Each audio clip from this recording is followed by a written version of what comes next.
Hello there, my name is V. I'm with House Keys Action Network Denver, and right now we want to advocate for a bill that makes it so that they can't do sweeps in freezing temperatures. Okay. And I want to know, do I have your consent to do this audio interview? Yes, ma'am, you do. Okay, and what name would you like to be used in case we quote you during this interview? Deshawn Walker. Okay, perfect. Okay, thank you, Deshawn.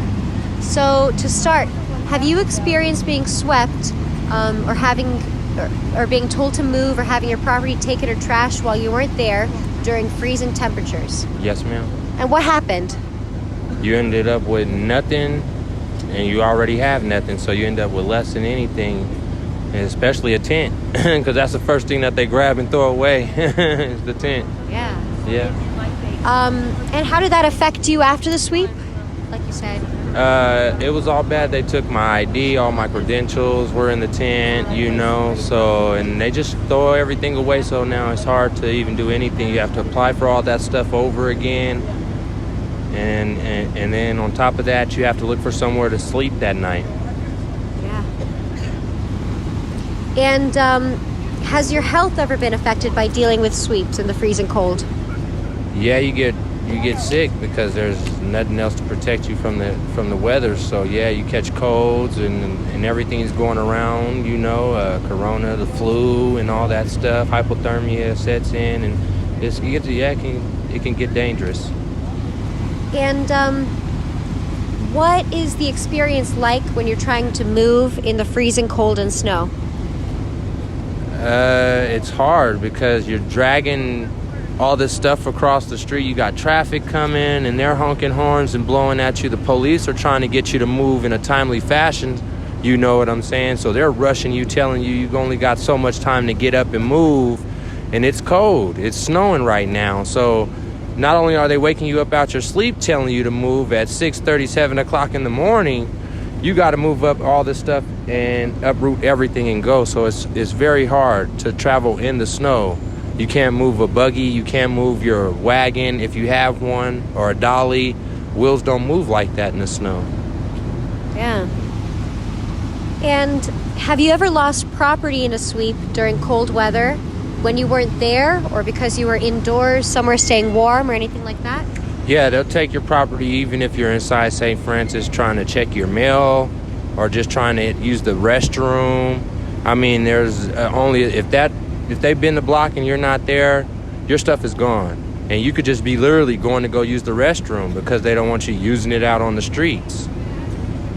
That's ridiculous.